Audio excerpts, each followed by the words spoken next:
Hey everybody, I wanted to show you guys and girls how I made this one. This little Procreate Dreams animation. And basically everything I do with Procreate Dreams, I also use Procreate for what I feel is easier to do in Procreate. So for me I see them as a team up, It's not like one eliminates the other, they just make the other one better. So for the painting part, gonna jump into Procreate here. So this is the actual painting. I'm gonna go out to gallery just to show you. It's like 6,000 by 4,500 pixels, so it's fairly big. And what I try to do each time I know I'm gonna animate something in Dreams is that I make sure it's bigger than what I'm gonna end up with. So the framing in the end, I want to have 4K, So a little trick I use is that I have my resolution and that I add a photo, and this is just one of my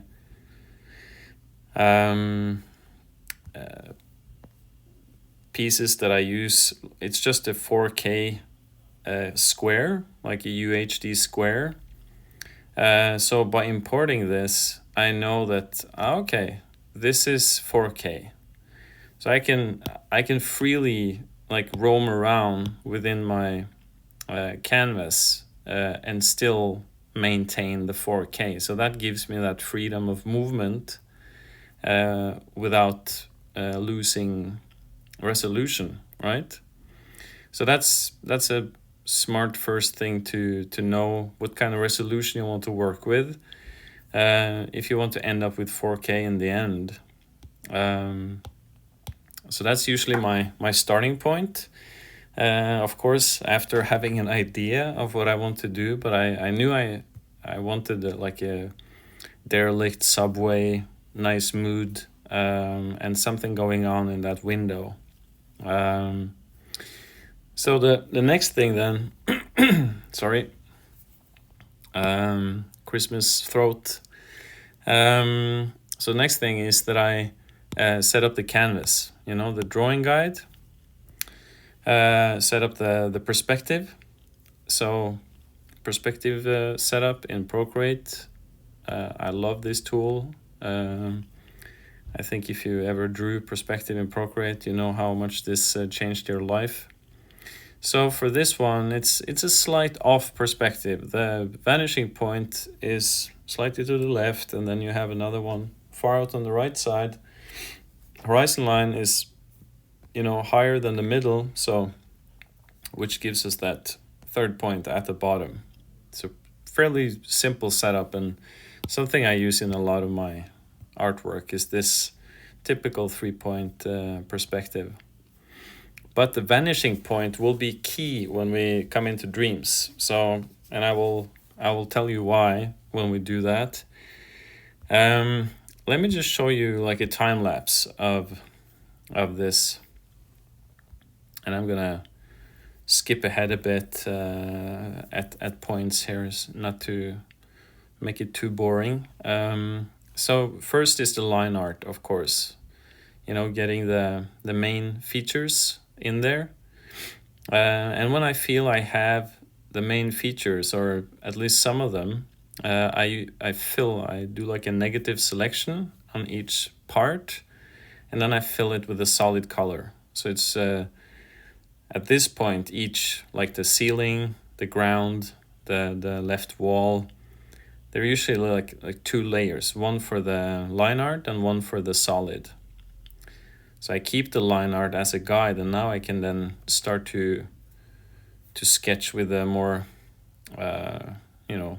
artistic brush, my grit brush that I use a lot, to start getting some textures and stuff in there. And I almost always stay in grayscale at the first part, just to get the first lighting, the first mood, going, and switching to the specific layers I want to be in, so that at this point, like, this is like the first sketch where I feel like the first sketch is finished about here. Here I feel like, okay, composition is working, and the general lighting is nice. I can move on to the next point. So I also wanted to do the tiles on the floor kind of manually. You could always like paint a grid without any perspective and then just put it into perspective and it will make sense. But sometimes I like to do it manually, like now, because I want it to be a bit more organic, and some tiles are cracked and all that stuff. So, and all of these new things I always paint on separate layers. So I wanted the tunnel, like the metro tunnel, to have a opening. So that's basically just a silhouette. I didn't need any line art for that. And I did a test in Dreams just to see if this whole thing would work at all with the perspective shift. And my first idea was to just have this like scary face here on the right side, that just the light would click on and you would see that face. Just to go a little back, so this going from grayscale to the first color is usually just me putting an overlay layer on top of everything and just starting to hammer in color without having to then think about which layer I'm on. It's just one layer on top of everything. And you can just paint the colors you want, and you can be free, not, I think it's a nice, like, overlay mode gives you that freedom to paint in color, but also paint brighter and darker.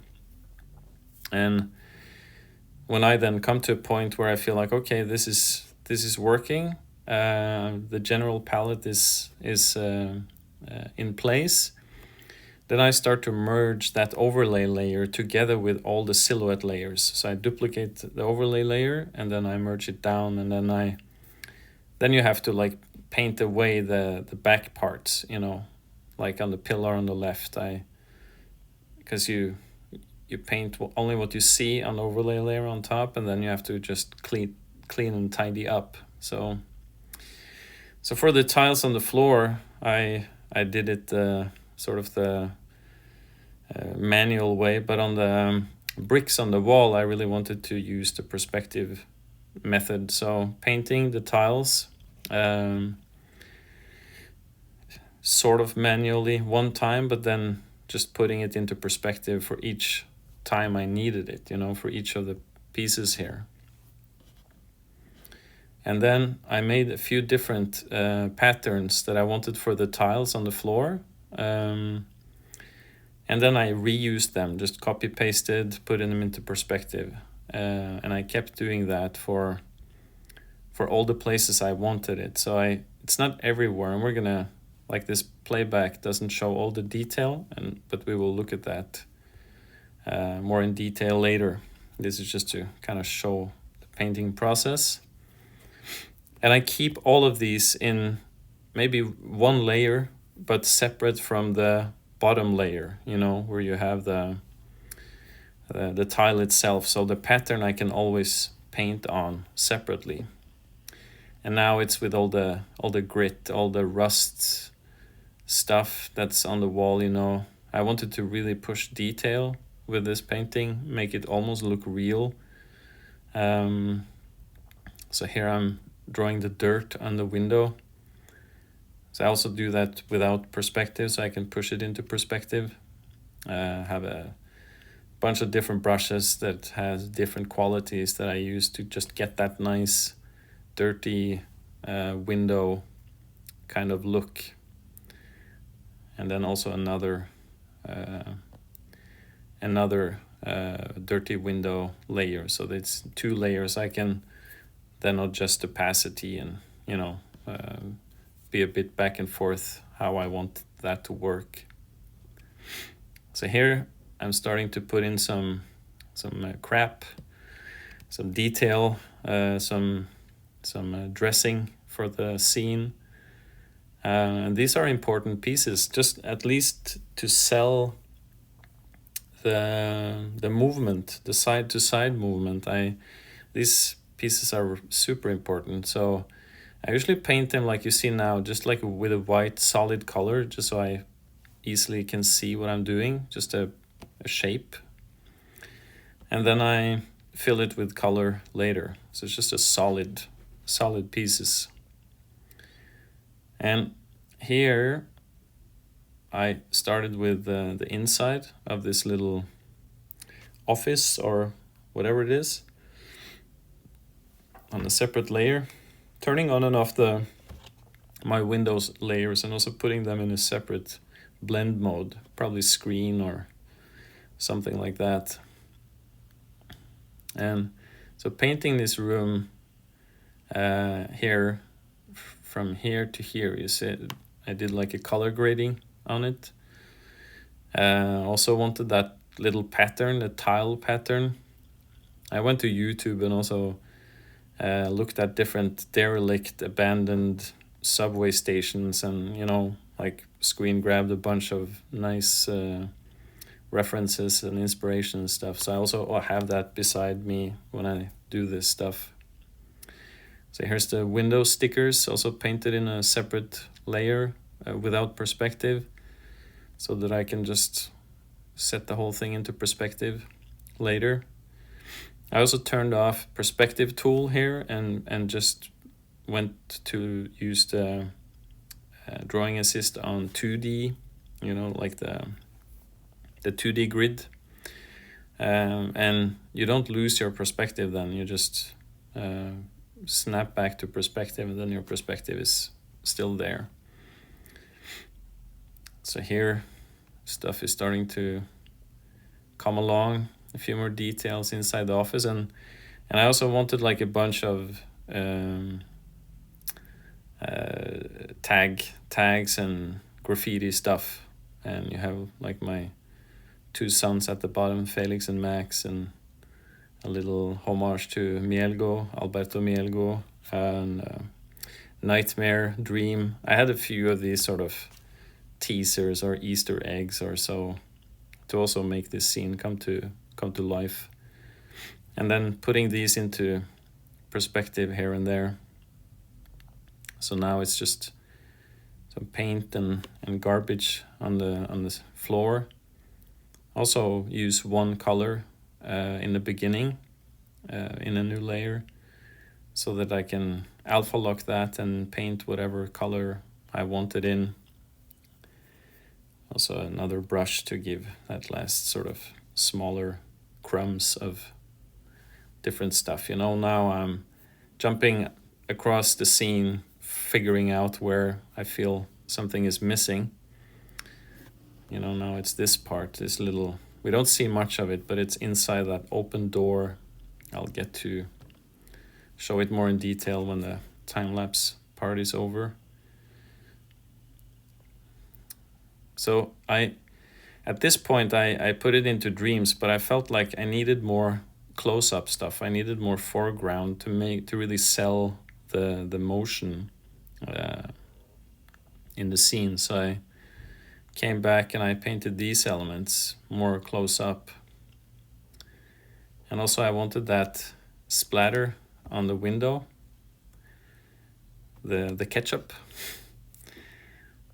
or the blood. The idea was blood in the beginning, but I was like, nah, need to be something else. So that's why also this character was fun to do,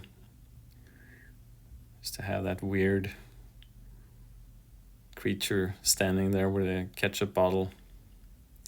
And he's mainly just layers. There's some keyframe animation on him, like he opens his mouth a bit and he's swaying a little and he's squeezing that ketchup bottle, so that his hands are on a separate layer, ketchup bottle separate layer, the head is on a separate layer eventually.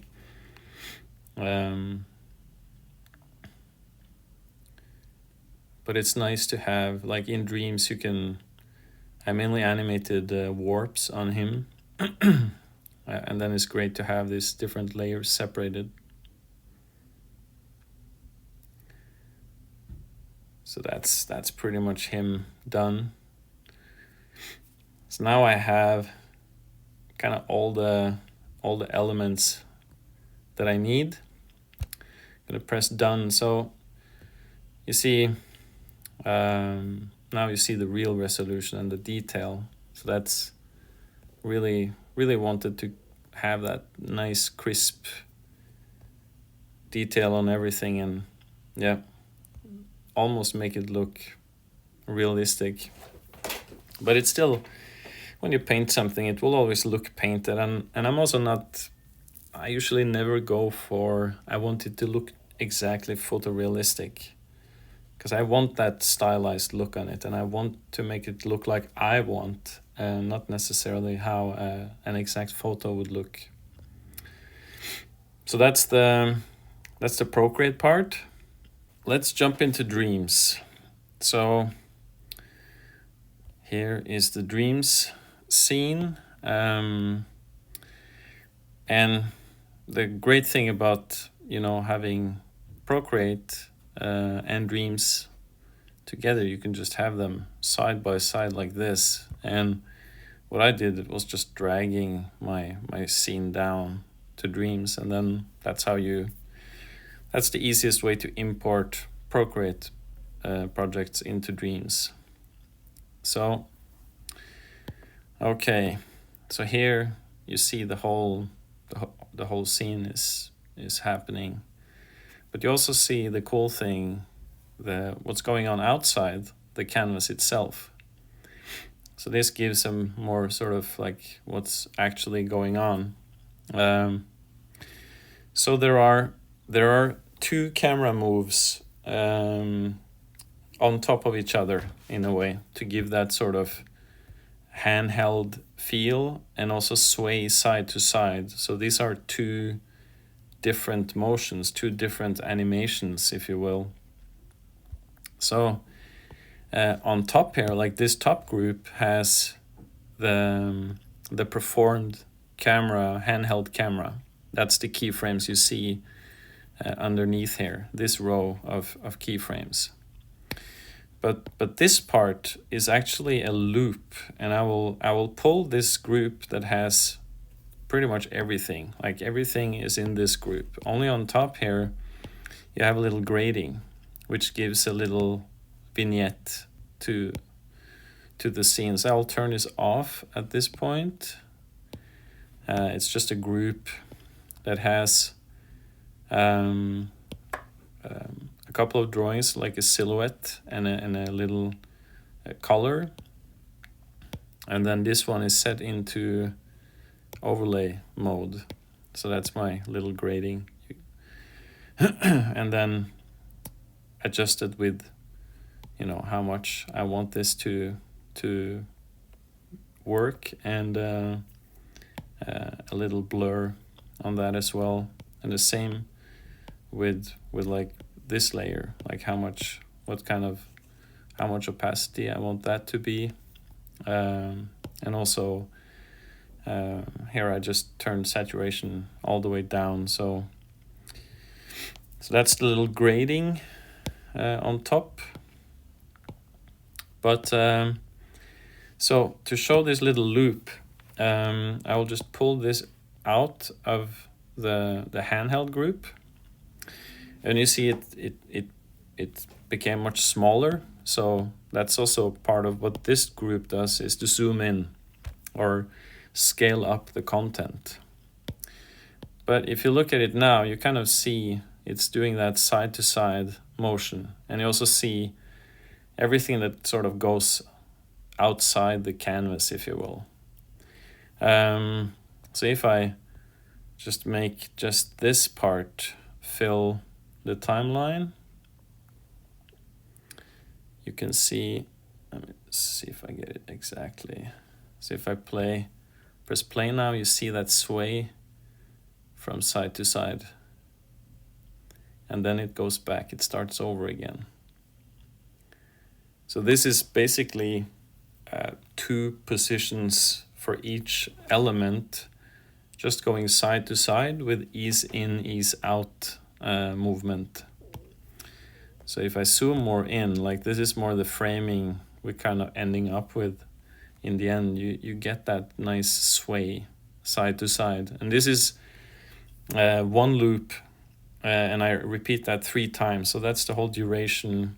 They each last 8 seconds, and together it lasts 24 seconds with all these 3 motions. So when I'm going from, one of these to the other, it's exactly the same start and end point, So this is the same loop as this one, and this is the same loop. But within these, I also do the character animation and the blood spray and the flicking of the light on and off. So that's individual for each of these.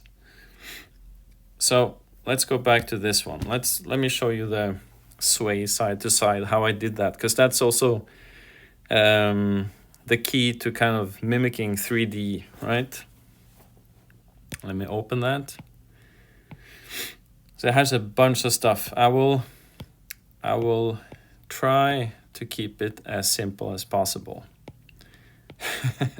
But it has a lot here, right? Like you saw the Procreate file. There's many elements here. But it's actually not that advanced to pull this off. What you need to do is to start with one piece. And in this case, it's the side wall. It's this one.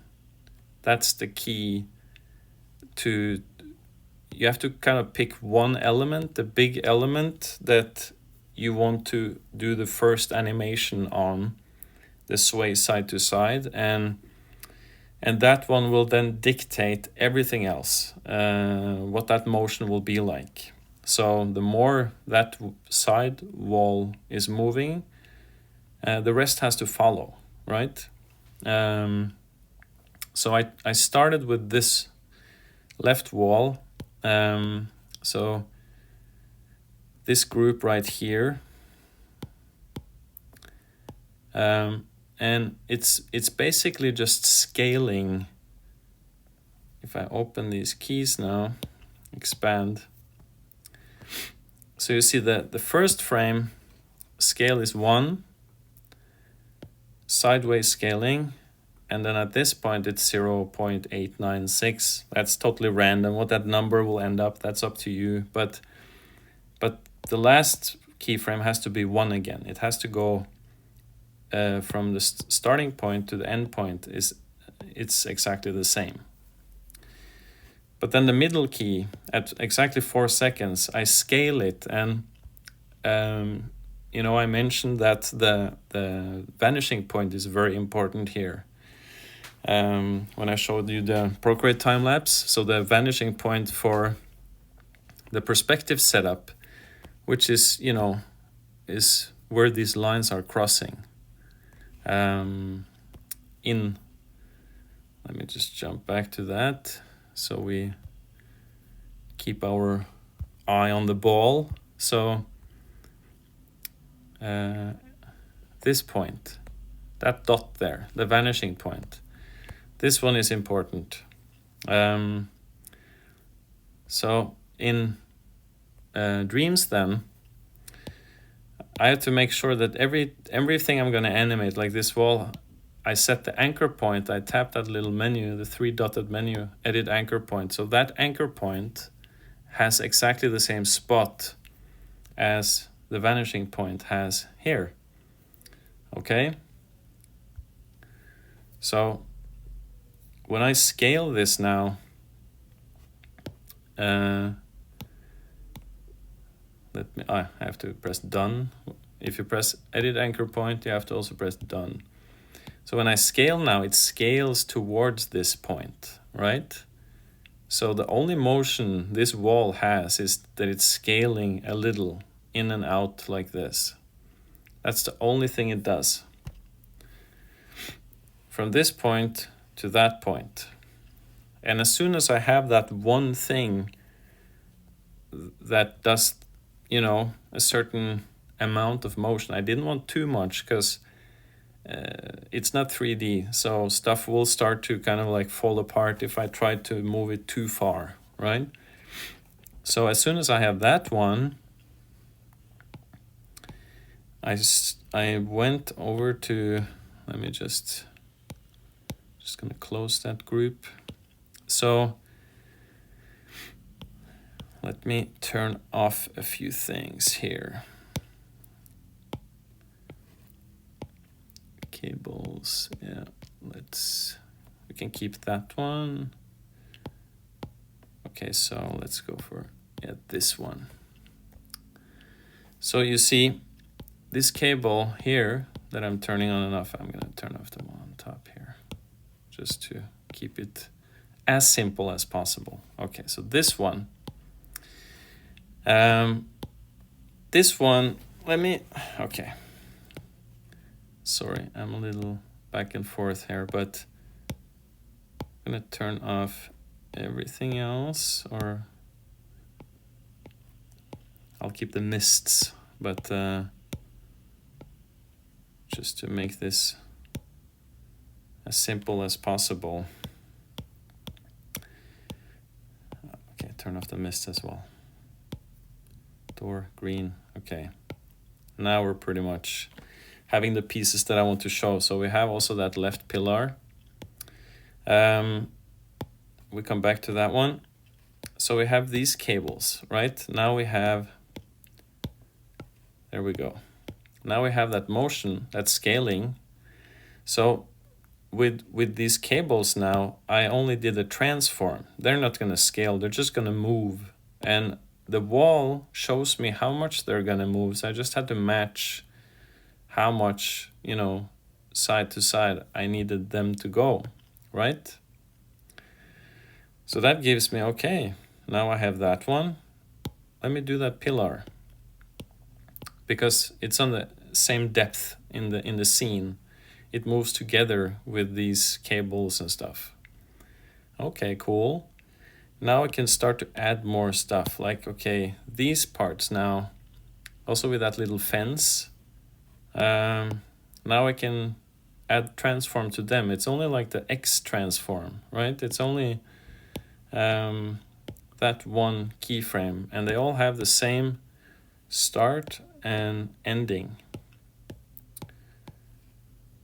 And that's how I did, all of these pieces that are sort of attached to that wall. It's very easy to animate them.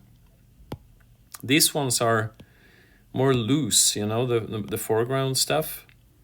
But all I needed to give them was an X transform, and make sure it's not too far, just try it and see, okay, it needs to move more than all the other stuff.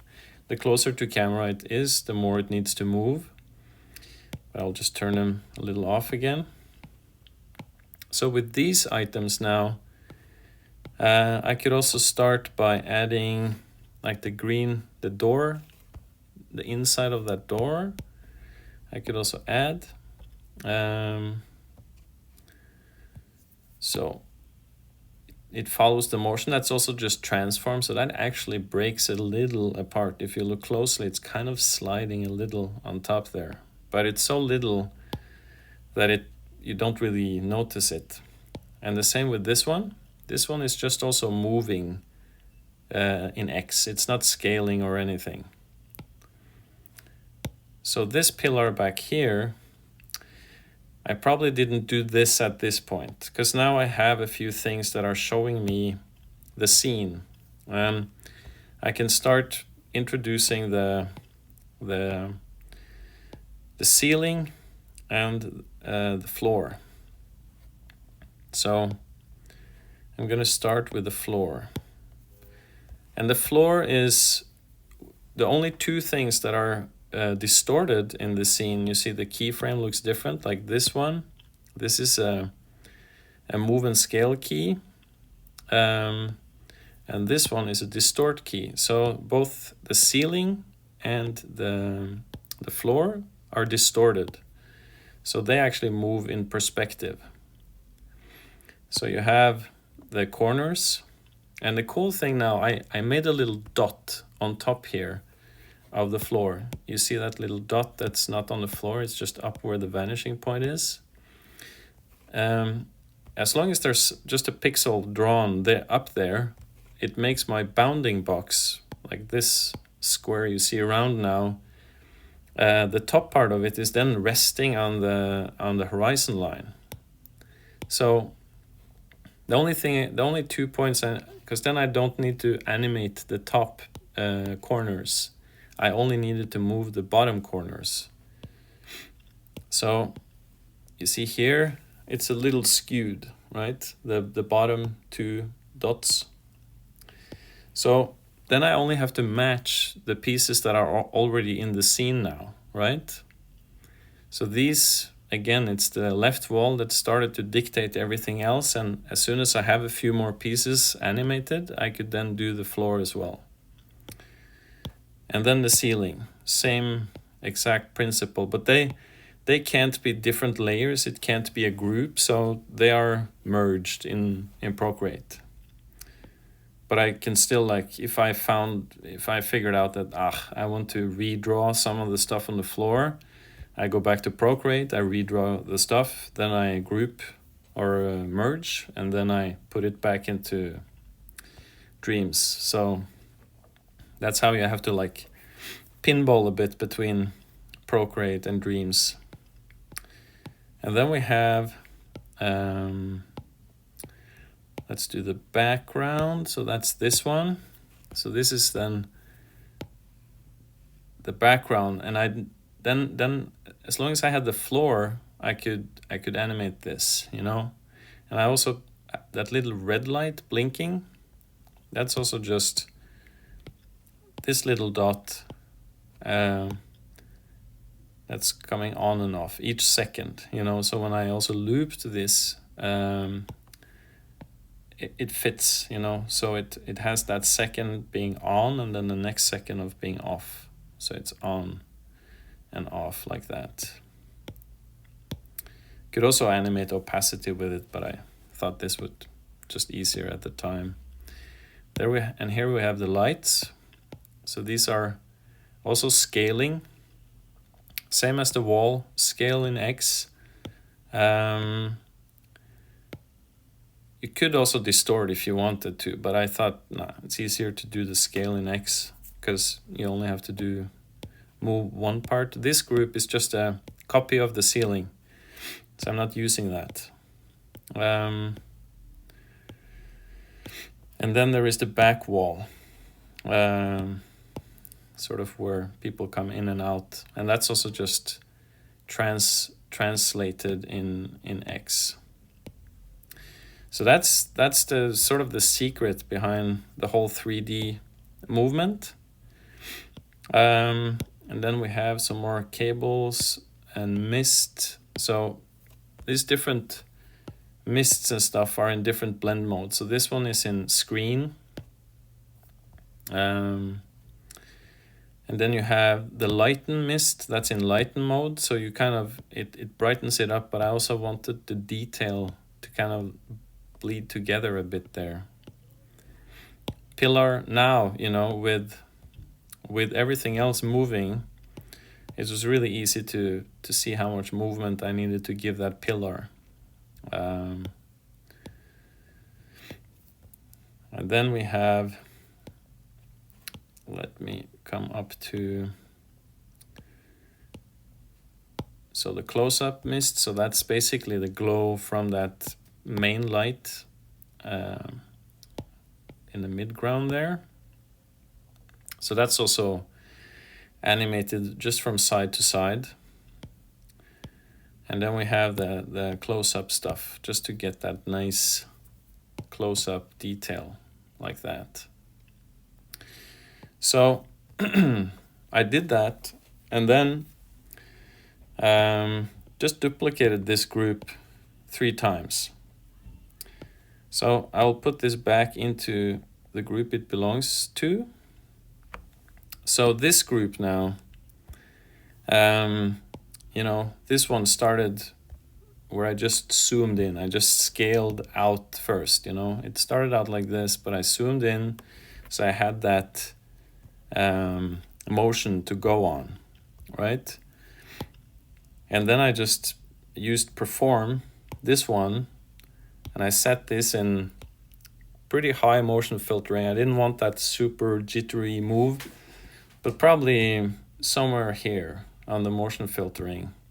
And then it's just to kind of like, I sort of directed the camera movement here. So first he looks a little to the left. So we still see some of that blinking on the right side of that window, and I'll get back to that. But then I wanted him to kind of look down and now sort of move a little to the right. And this is also where the blood or the ketchup splash comes in. And then you see, right before it goes dark, you see part of the shoulder of the character.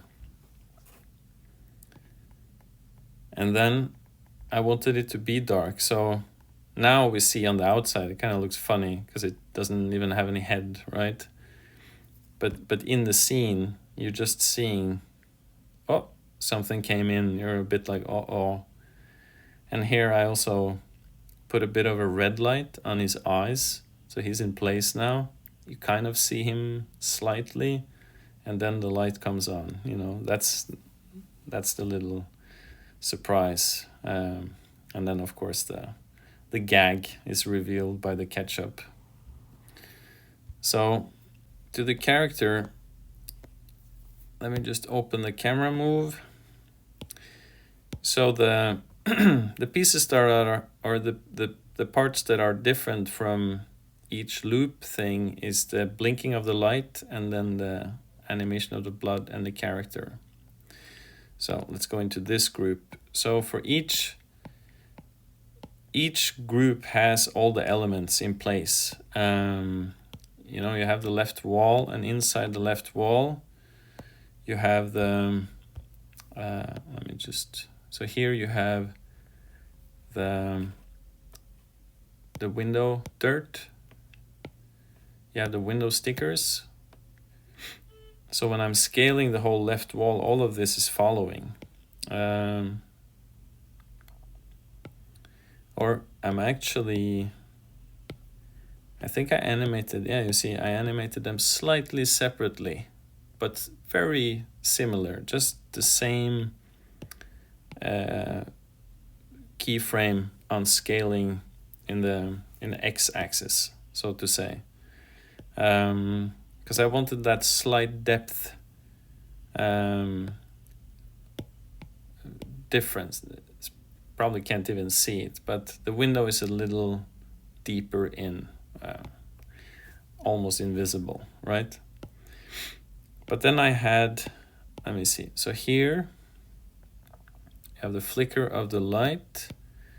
So in this one, you see it's just opacity animation on that, just some keyframes. Here it's 0, here it's 59. So it's a little flicker on, then down, and then up again. Just like these fluorescent lights are often behaving a little flickery. And then here comes the blood. So, or the ketchup, of course. So let's see, here is the animation itself. So this is frame by frame. So first you have this part. I blurred that in motion blur in Procreate. And here is just a little scale up of that first one, right? And then here starts, you still have the main shape, but I also wanted, you know, blood to be kind of pouring down a little. So I turned off the main shape now, but so that you have that little splash and then it's running a bit. So it looks more like blood, not ketchup in this scene. So that's just frame by frame for these little parts. So that's also in the same group as the stickers for the window. Basically blood stickers almost, right? And then here I switched to a different blood thing. So it's the finished one with all the elements in. So basically this one plus that last one. But when the light comes off, it turns into a different shade, right? So this one is much darker. So if I delete this keyframe, you see how now it keeps the same brightness, which would just look wrong. So that's why that is there. So that's the middle loop. Let me go up and close that one. So the last one now, let's go to the wall. So here we still have the blood. So that's now just like a sticker being there all the time. And then of course the dude, so the character main, so he's also in that same group as the wall, I think. Let's just double check that. Pillar. Yeah. So he's also getting that little, wait, let me just double check, because yes, so he's in that group, but he's not having the wall animation, you know, that's this one. So that's a separate with the scaling, because I didn't want to scale him, but he's just more a little position there. So you see his head is moving a little more than the body, just to give that feeling that there's depth there. The body is further away from the camera than the head. So that's all of him. I'm gonna open him up now, collapse the move and scale. So we have the ketchup hands. So the group with the hands and the ketchup bottle is one group. So when I moved it up, everything else follows. But they do a little squeeze here. So that's a combination of just warping.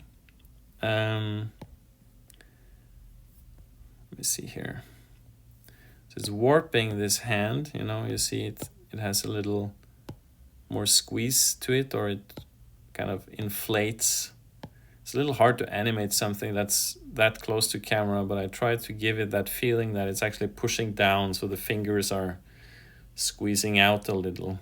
It's easier to show on the bottle itself, and also there's some stripes on that ketchup bottle. That's also just keyframe. That's in this group I'm on top of now.